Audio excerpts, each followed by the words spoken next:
Magandang umaga po kapamilya. Ito po si Father J-Boy at tayo na po at magkapet pandasal. Ang panahon ng tag-araw o summer ay panahon din nating bigyan pansin ang ating mga hilig sa buhay.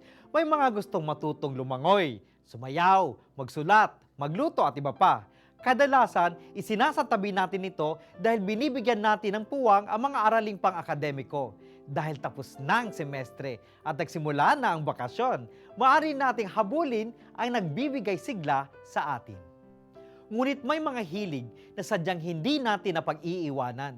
Hindi tayo pumapayag hanggang maging perpekto ang anumang gusto nating makamtan.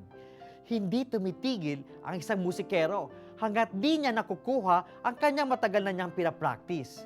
May parang gasolinang taglay ang tunay na atleta, musikero, mananayaw na nagbibigay apoy sa anumang gusto nilang gawin. Ganito din sana tayong mga Kristiyano. May apoy ba tayo upang matutunang mabuti ang ating pananampalataya? May gasolina ba tayo na nagpapatindi sa ating hangaring isabuhay ang pagpapakabuti? Hihilingin po natin ito sa panalangin. O Diyos na makapangyarihan at walang hanggan, lingapin mo ng buong giliw ang bayang pinagkalooban mo ng bagong buhay. Bahaginan mo kami ng hilig sa pagpapakabuti at pagpapakabanal. Sa kalwalhatian ng muling pagkabuhay ni Kristong Panginoon namin. Amen. Magandang umaga po.